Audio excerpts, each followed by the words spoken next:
Hi everyone, I'm here to talk to you about the first half of April and the full moon that we have in Libra on the 2nd, very early in the month. And I think we will really feel the energy of the fire horse in April more than we have already. And we've certainly seen a lot of fiery energy already. But April will be a peak month this year, so will July. And we will feel that fiery firehorse energy more strongly as we go through April. The second half is even more potent, I think, than the first, particularly from that new moon that we have coming up on the 17th in Aries. I have never seen, I don't think, 9 orbiting bodies in Aries ever, partly because we have both Saturn and Neptune there at the moment, and it's very unusual to have them both co-present in that sign. So I'll talk about that obviously in the next video for that new moon and for the second half of the month. But even now, this is the first lunation since the equinox, and I think many of us can really feel that that was a new beginning, that was a rebirth, that was an ignition point for humanity. So we're now, we are now beyond that beginning. It is just the beginning. Obviously, this will go on to infinity, but it is a very, very powerful period of rebirth for sure. I keep thinking of the two words humanity rising. That's what I think of with all this Aries energy. So use it to step into your sovereignty, your courage, doing something new, taking a risk, your inner authority. Be more aware of your inner state than you ever have before, because all of this Aries energy can so often tip out into the external, into some kind of aggression or assertion, which we don't want to see in the world. Use it in everything. Ultimately is an inside job, but use it internally to really have that kind of iron rod of I know who I am. I'm sovereign. I'm protected. I'm anchored to love. I'm aligned with source. That kind of a real clear focus. One of the great things about Aries, there are many great things, but it has great clarity. It has a strong sense of self. Keywords are I am, and it has great clarity. People who have strong Aries in their chart, they just know who they are. They're just it's a very simple, direct, clear energy. So with all of these planets moving into Aries in April, and we'll look at the chart in a moment, I think we will get clarity from the kind of Piscean fog that we've been in for so long. I just want to remind you, because people have asked me about this, that about the astrology of the bombing of Iran.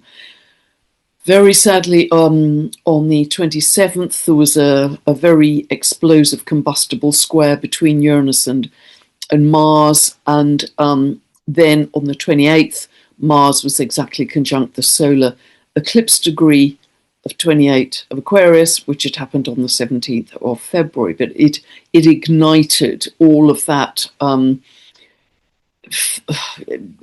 very revolutionary energy, uppity, eruptive energy of that solar eclipse. And it was that day, the 28th, that there was the bombing, the attack on Iran. And we were already within the energy of the total lunar eclipse, which happened on the 3rd of March. It happened at 12 of Virgo. And that was very tightly conjunct the mid-heaven ruler, i.e. the government, the leader, mid-heaven ruler in the chart for Iran. I think I mentioned that in a previous video. So certainly one man was taken out. He's been replaced, I believe, by his son. Is that a change in direction? I'm not sure we can say that, but it was a change in the man at the top. And with all of this, I know there is an immense amount of human suffering going on right now. And we can't ignore it. We have to be aware of it. And these are our brothers and sisters. There by the grace of God, it could be any of us. And so really, really would like to ask you to dedicate even more time where you can to just keep reminding yourself to send peace, send calm, send love to all of those war-torn zones in the Middle East, because it's going to, it's very, very, very tough for the general population there. We don't know what's true, what's not, Saturn, Neptune, but I certainly think there's a lot of human suffering going on. So the more often we can do that, we've got our 7 p.m. UK time meditation every night. Thousands of people join that, and that gives it some real potency. But if you can do it more often, that can only help. Looking back to the Capricorn solstice last year, 21st of December, and remember that was striking a tuning fork as background for the next 3 months, and so often the geographies highlighted then can come into prominence. Well, at that Capricorn solstice, the Saturn-Neptune conjunction fell across the Middle East and across the Straits of Hormuz, literally straight across the Straits of Hormuz. And for this upcoming full moon in Libra that I'm going to be talking about, this full moon is also angular by astrocartography through Russia, Iran, Straits of Hormuz, and again, it's on the midheaven government leadership of Greenland. Greenland keeps popping up. You think it's a quite remote country. It does keep popping up near the astrocartography. At this full moon, we have Uranus on the IC. That's quite a revolutionary eruptive energy. That's running through Italy and Africa. We've seen a lot of volcanic activity, which is Uranus, through Italy. So, hopefully all of this seismic activity can happen away from populated areas. That's my prayer. And at the full moon, also we have, by astrocartography, Pluto on the IC, the base of the chart, running through Canada, the US, and Mexico. It's kind of to the eastern side. It's running down through Ottawa, straight south, close to Washington, and into Mexico. Could that suggest a change of leadership in any of those countries? Because it's on the IC, which is, the land, but by definition it also opposes the MC, which is the government and the leadership. We will see. We will see. But I've mentioned again in previous videos recently that Neptune being in Aries, when it's been in Aries previously in the 1920s and the 1970s, there has been a lot of inflation. I remember in the 1970s it was running really high, 15% inflation or more. So it's there again. It's there until 2039. And Neptune represents water. So water it's on the world axis right now. So issues to do with water are going to be in prominence this year. But also, as I mentioned before, it also represents oil. Saturn, we've still got this Saturn-Neptune conjunction. Saturn is together with Neptune. That's linked to blockage. So we have blockage to shipping. Neptune is shipping. Blockage to oil. That's the literal translation of Saturn-Neptune. And it was falling of the Straits of Hormuz for the 3 months from the Capricorn solstice last year, and also at this full moon. Very, very sadly, I understand, and again, what's true, what's not with Neptune and Saturn, but I understand that the bombing has hit some desalination plants in the Middle Eastern area. And, water, Neptune, because they rely very heavily for their water, drinking water, all kinds of water, on the desalination plants, and that, would be really disastrous. So again, please send love, prayers, peace. If you can be of any more practical use, sending money that is going to get to the people. But, there's a big theme in this full moon in Libra, which I'm going to come on to. But certainly the world is very chaotic right now. I think there's no way of avoiding that. On one timeline, that the world is very chaotic. On another timeline, people are living in love and bliss. So please know that there isn't there's never just one timeline, but there's a very loud timeline which is chaotic and it's breaking down and it's very stressful to watch. So try not, even though it's our brothers and sisters, try not to get so caught up in it. Be aware, but not so caught up that you lose your center, because then you can't help yourself or help the people on the ground. But the old has to collapse in order for us to build a more loving world that is not on rotten foundations. And we have to see the corruption. We have to see what's gone on. But if you can then observe and think that my greatest use to the collective is staying in peace and calm and bliss, because it is actually, that's one of the greatest manifestations of service you can give right now, because your energy feeds back to the collective. Stay in peace, stay in compassion, stay in calm, stay in gratitude. That feeds back to the collective and calms down all these very loud, noisy energies that we're seeing. Also, I think it's worthy of note to mention that Mars rules Aries, as many of you know. So yes, it can be war, of course, that's a lower manifestation.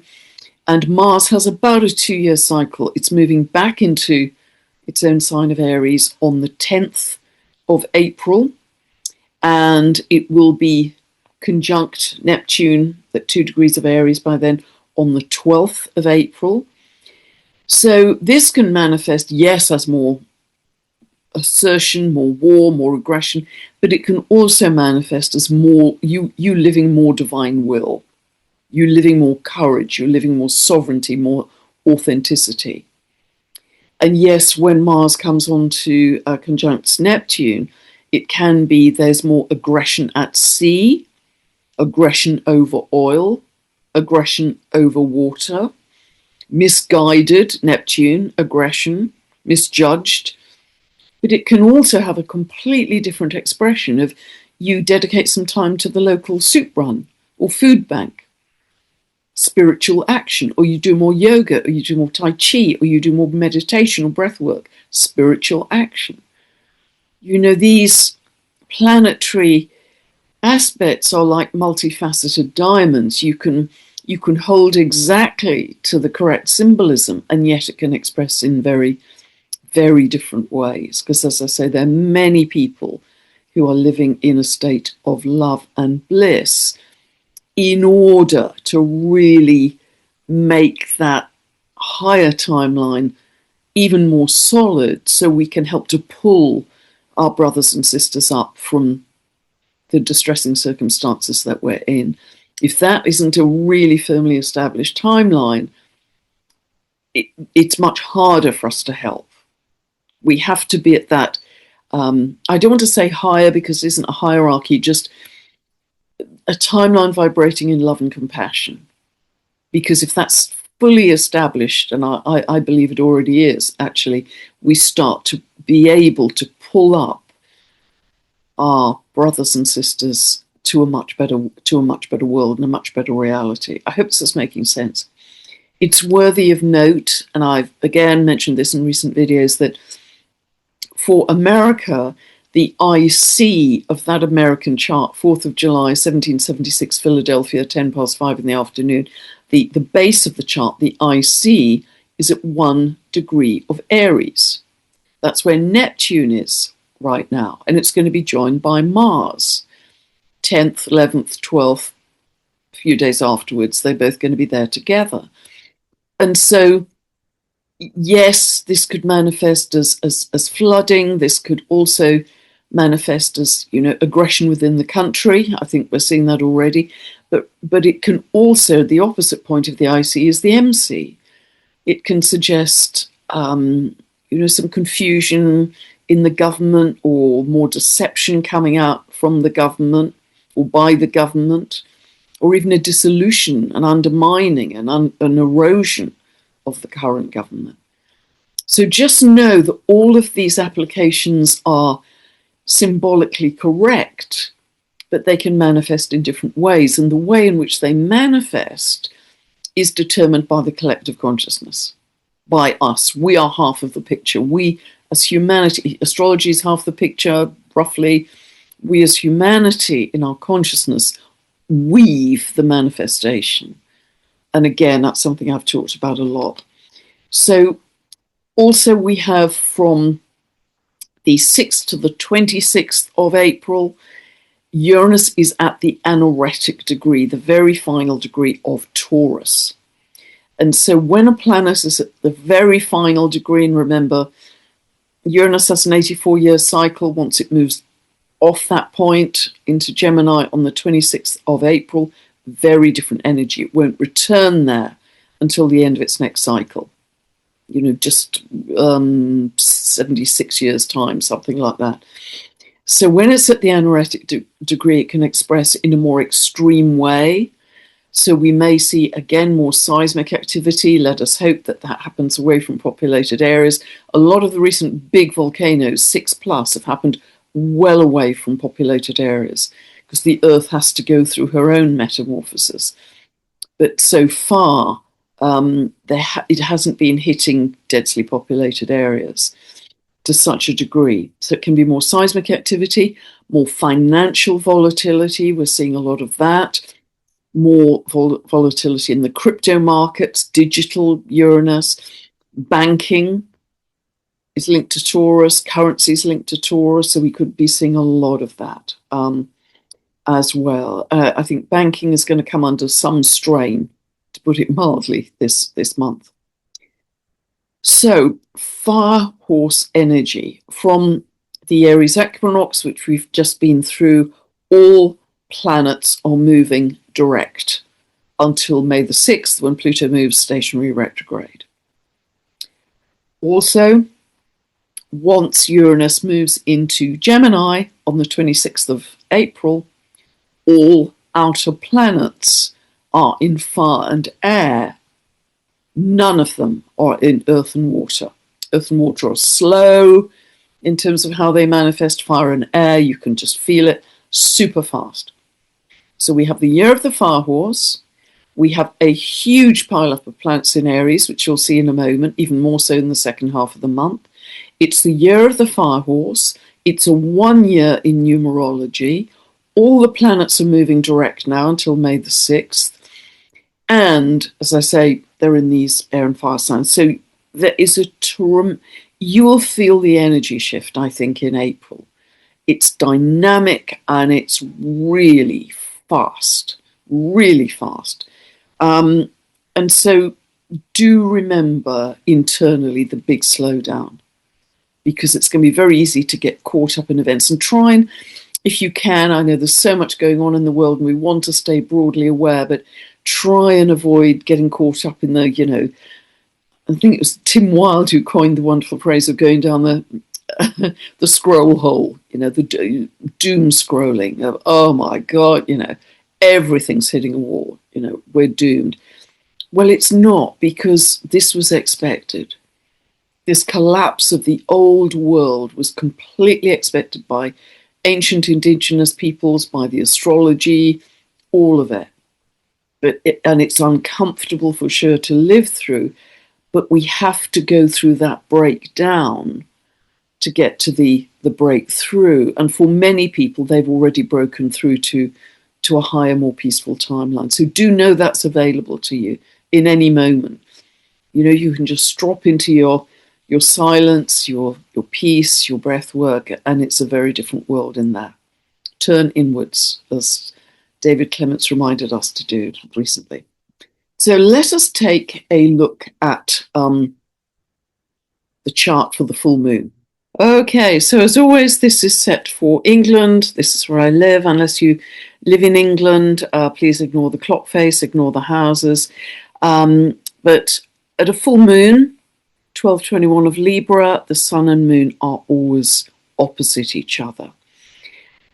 But Libra as a sign, if we just take it personally, first of all, well, firstly, see where 12/21 of Libra falls in your chart, which house area. If you don't know what I'm talking about, you can download a free birth chart from my website, go to the link below and get a 2-part video series, which you can watch to infinity, as many times as you like. And they will take you from zero to understanding where these points fall in your chart and what it means for you. So that's the beginning of your astrological journey. But wherever 1221 of Libra is falling, that often marks a closure in the affairs of that house, that the house is to do with, or a completion or a culmination, or maybe shining a light on what we didn't see before. And Libra as a sign, if you have Moon in Libra or you know people with Moon in Libra, it's very what I call other-directed. It's exceptionally kind. It always thinks of it defaults to the other. You know, if that makes you happy, that makes me happy. If that's okay with you, that's okay with me. You know, it's very other-directed, which is terrific, of course, for the people around the person with Moon in Libra, but it's often harder to get their own needs met because the Moon is very instinctive on how it operates. And so just sort of be aware of that and try and catch yourself if you do have the Moon in Libra before you always defer to the other, and find a phrase, something like, well, let's do something that works for both of us. That's quite a sort of non-confrontational phrase that will put you in the picture as well. Libra is one of the two signs that is to do with law and justice. The other is Sagittarius, which is linked to truth. Libra, we think of the scales of justice. And it's interesting that this full moon is falling on Saturn, which is at 14 degrees of Libra, in the 10th house of leaders, governments, the government in the US chart. Set for 4th of July, 1776, Philadelphia, 5:10 in the afternoon. And so we will see what unfolds from that. I just happened to see that and I thought, gosh, that's interesting. But we always have this opposition at a full moon. So Libra, par excellence, is the sign for peace and diplomacy, and Aries is more linked to aggressive behavior, warlike behavior. So is it possible we have a chance for peace here? This full moon in Libra, is that possible? Let us all focus on that. As a community, let us all focus on that. And for you watching this, each of you, excuse me, each of you, really watch your focus. Remember, your focus is your superpower.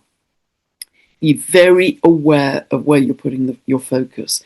If you're really caught up in the war and, you know, the minute-to-minute unfolding of what we don't even know what's true, what's not, Saturn, Neptune, it may just take you off center.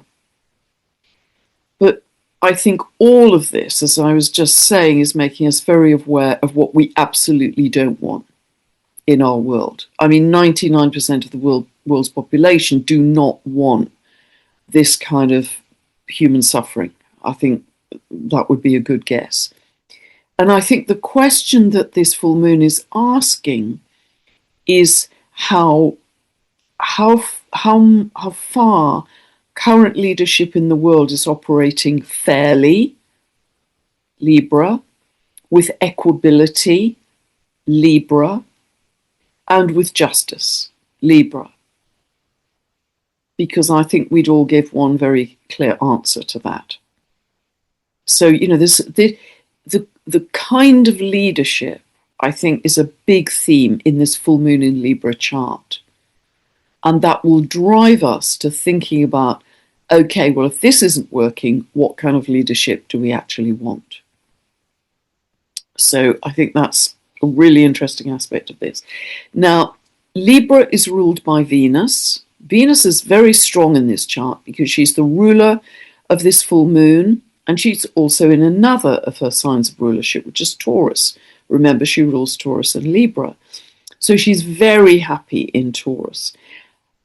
And this brings in, I think, the sacred feminine. And Heather Ensworth has talked a lot about this. But we're very aware, I think, that certainly in our lifetime and probably many lifetimes, there's been a dominance of the patriarchy, the top-down power.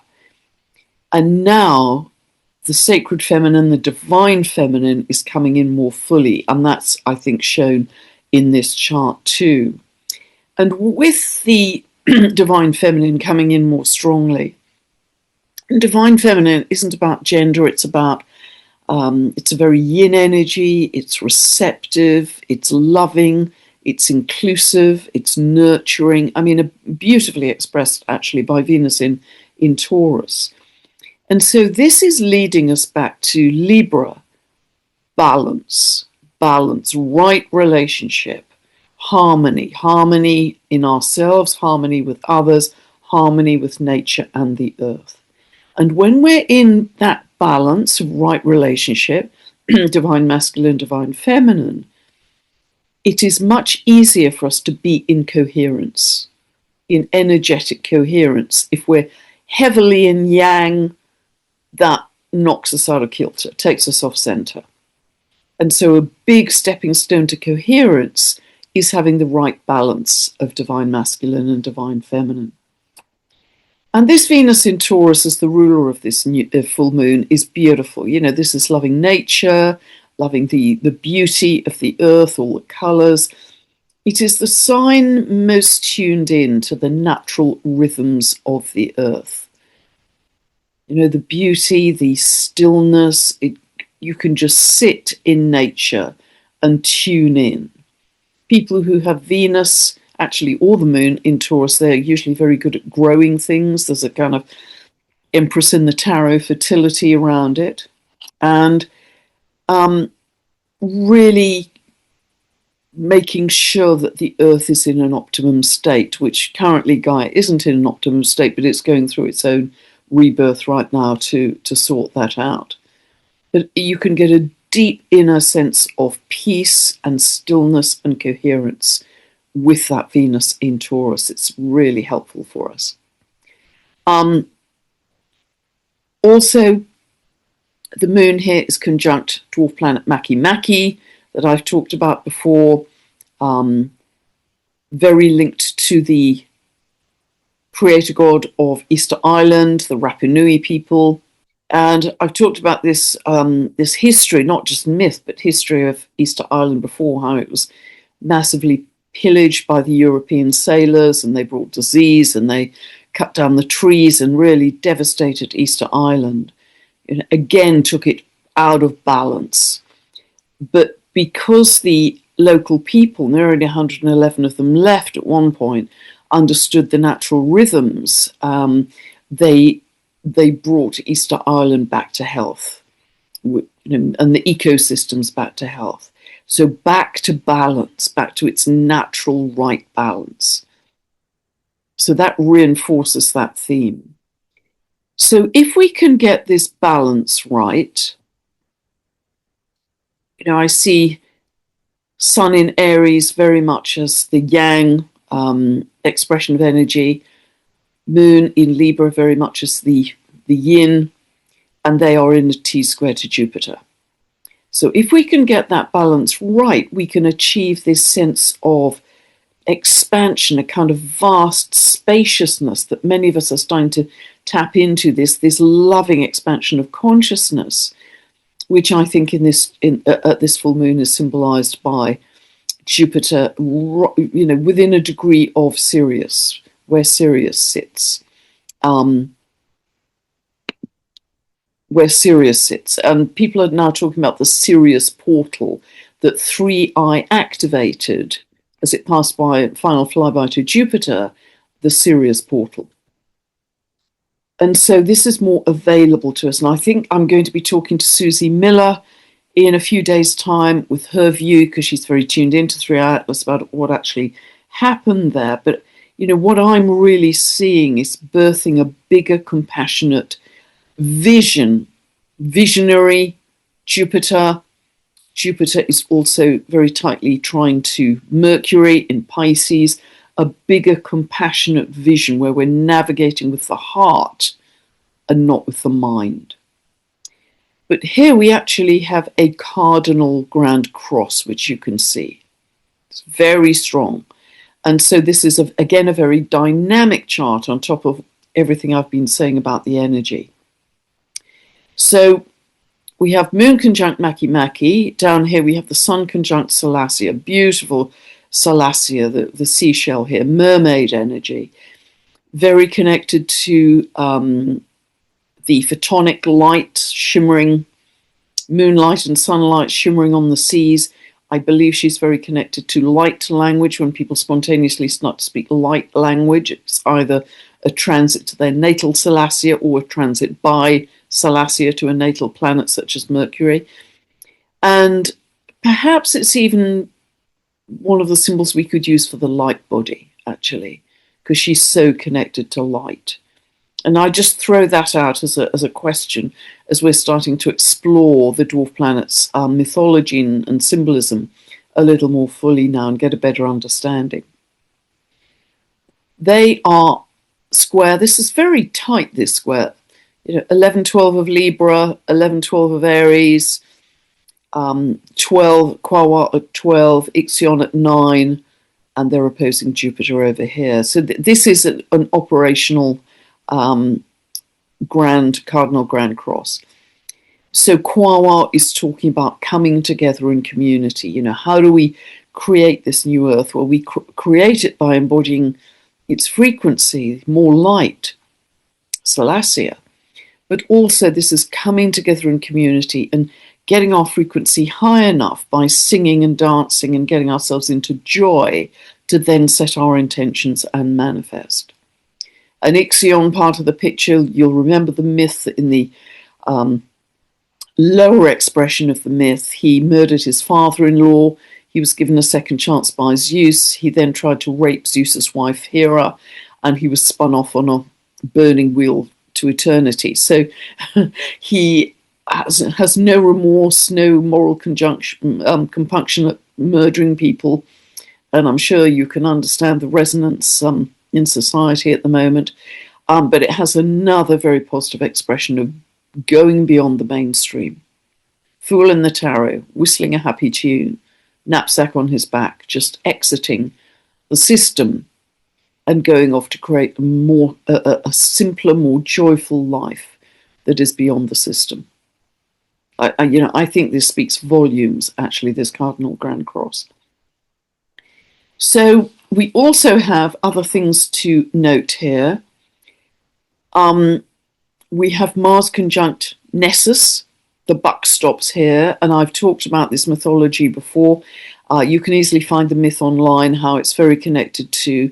Melanie Reinhardt is the real expert on that. It's very connected to blood and poisoning, toxicity, gaslighting, pretty grisly myth. But perhaps here conjunct Mars, the buck stops here also has another meaning of, we are done with this level of war and aggression and destruction. And I think it could be operating at that level too.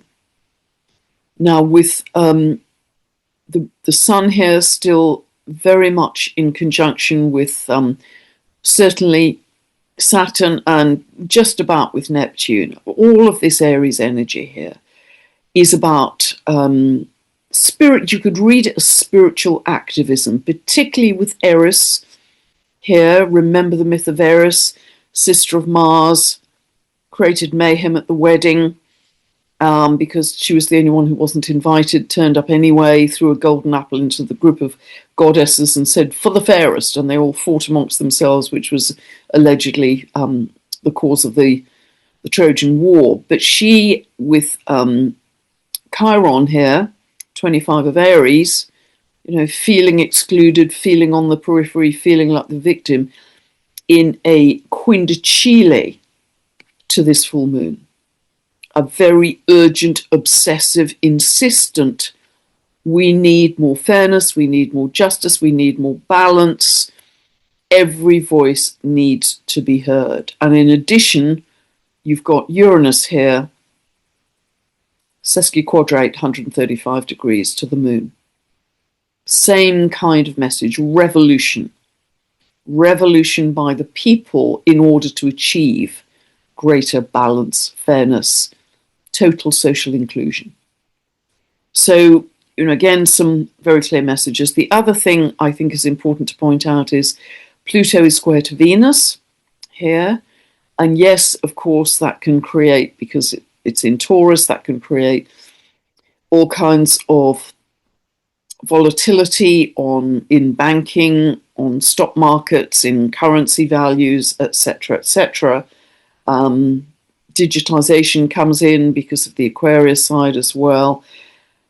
But actually, at a deeper level, I think this is about a fundamental shift in values, a fundamental change in values, where it really is kind of back to basics of coming together, connecting with brothers and sisters, whether they're in your local community or feeling a sense of solidarity across the world, loving the earth, growing our own food.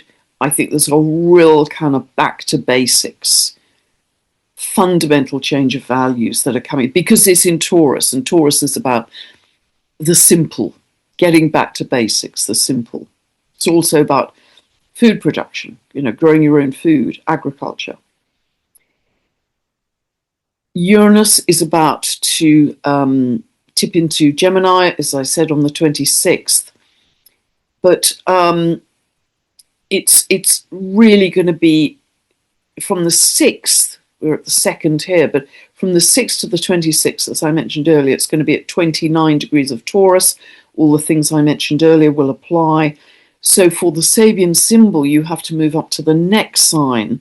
The next degree in order to read the Sabian symbol. So the Sabian symbol for 0 of Gemini is a glass-bottomed boat, reveals undersea wonders, the heightened ability to perceive hidden, unconscious or deeper layers of life. I think that's amazing. Gemini, of course, is connected to the mind, consciousness. I think we're going to have a surge in our intuition and perception when Uranus moves into Gemini. More of that in the next video. Also, when it comes to conjunct Sedna at the end of May, I think there's going to be another surge in people's awareness then, another surge in July. This is just going to keep on rolling as well. So be aware that we are moving into, I think I'll stop sharing here. Those are the main things I wanted to pull out here. We are moving into a very accelerated, dynamic period of awareness, waves of awareness and awakening of consciousness. This is very, very strong. Make the most of that. This is 2026 is an extraordinary year of transition. The energy is different next year. It's starting to settle in. It's got clearer definition of where we are headed in our various individual timelines, community timelines, etc. It's more settled because all of the outer planets have changed sign and settled in by then. This is last year was the year of endings, shedding the skin, year of the wood snake. This is the big year of kind of overlap of clearly we're seeing the chaos and breakdown of the old, but we're also increasingly seeing the new. And don't miss those opportunities to grab this new energy because it's so incredibly potent for us to help us embody more light as we move towards the light body. So once we really get into the habit of falling in love with our breath, falling in love with stillness, having more frequent or deeper spiritual practices through our day, trying to make it a kind of a rolling sense of being in touch with the divine as you move through your day. Whether you're blessing your water, whether you're talking to the trees, whether you're hugging a child, whether you're laughing with a friend, whether, whatever, have a sense of the divine. The in-between times, the in-between the thoughts, the in-between business meetings, the in-between. It's the in-between that so often holds the potency. In between the breaths, remember, has its greatest potency. That's where the siddhis, Indian yogis, really develop their superpowers. It's those in-between moments where we connect to divinity. So, and really ingrain this sense of coherence. Coherence is also a superpower. And I mentioned in a recent video about emblazon on your consciousness in neon lights, heart coherence, because when we do that, our heart, you probably know this from all the incredible research that HeartMath has done, we actually expand our heart's toroidal field. We create more health in every single cell of our body. Every single cell becomes more coherent, more, it's like a physiological harmony right through the body, if you like. And our heart's toroidal field can expand up to about 4 feet. And we can more easily infect, if you like, other people we come in contact with that sense of coherence and balance and health. But we're also broadcasting that to the collective as well. It's one of the best things we can all do. And we get into coherence through hugging a tree, bare feet on the grass, meditation, breath work, laughter, joy, dancing, singing. There are many ways to come into coherence where you feel that sense of just inner balance, I think, centeredness and inner balance. And so I'm just going to remind you, I know I've quoted this recently, and I know I've quoted it in other videos too, but it's just so perfect for where we are. That beautiful quote from the prize-winning chemist, and I believe he was a physicist too, he's certainly a chemist, Ilya Prigogine. When a complex system is far from equilibrium, small islands of coherence in a sea of chaos have the capacity to shift the entire system to a higher order. Okay, so there are 3 steps to this, I feel. The first is to achieve more coherence in yourself in all the ways we've just spoken about. Secondly, have a strong sense of standing as an anchor, like a lighthouse or an antennae or an absolutely stable anchor, so that you can receive and integrate the new cosmic energies coming in with all the light codes and the energies coming up from the earth. David Clements talked about this a lot in our recent conversation. Light codes are also coming up from the earth as well as from the cosmos and our sun and the great central sun. And so we are the transducer, if you like, of all of those energies, of all of that light. And once we can integrate them individually, the third step is we can then broadcast them out to the world to raise the collective. So that's a 3-step process. And I just want to remind you, and Sarita Soul and I were talking about this, if you saw our recent conversation about the mechanism of neutrality that's on my channel. And we were talking about the Dr. David Hawkins map of consciousness. You can easily find that online. And Dr. David Hawkins was a brilliant, I think he was a psychotherapist, and he muscle tested thousands of people and developed a kind of logarithmic scale of a map of consciousness, which is quite extraordinary. And what he said, and the book is brilliant. I mean, everybody should read the book. It's a big bestseller called Power versus Force, which is really what we're talking about here. Absolutely what we're talking about here. He said, in that map of consciousness, one person vibrating at 500, which is the vibration of love, balances 750,000 individuals vibrating at 200 or below. 200 is courage, and below you've got guilt and shame and that kind of thing. So one person vibrating at 600 on his scale, that's peace. Interesting that peace is higher than love here in his scale, but balances 10 million individuals vibrating at 200 and below. Courage, then shame, guilt, anger, whatever. One person vibrating at the 700 level of enlightenment balances 70 million individuals at or below 200. 70 million, one person. And that's why it only takes a very small number of us to really collapse all of that less positive energy in the collective. It's like a tsunami of coherence. It's like an accumulation, a tsunami, a huge momentum of coherence that, whoomph, we just hit the tipping point. And this is like a phase shift where, you see things happen in petri dishes. They start slowly, and then all of a sudden, you boom, and it happens in cymatics. Sand on a glass plate. The pattern begins, and then suddenly there's a tipping point, and whoomph. And that's exactly what we're talking about here. And it's created by our coherence, which is the stepping stone to get to these higher frequencies, which then cascade into the collective and really change our reality in a very big way. So I hope I'm making sense here, because this feeds back to the moon in Libra, which is about this sense of inner balance.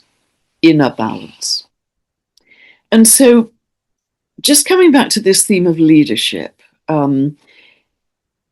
I think leadership going forward is going to take two forms. Because, if we were asked, how do we think leadership is working in the world right now, I think we'd say, well, not terrifically well. So I think there are going to be two forms. One is going to be a kind of visionary, innovator, progressive, new ideas. People want to gather around him and develop whatever brilliant new invention he's developed. But the other is a kind of energetic leadership, which is leadership by radiant presence, where you don't even have to speak, and you have leadership. And you have leadership because you light up the individuals in the room. You light up the other individuals in the room without speaking, without preaching, without rules and regulations, must do this, must do that, without any of that. Just by a sense of radiant presence. And in order to get to that, one of the first stepping stones is that sense of inner balance, Libra.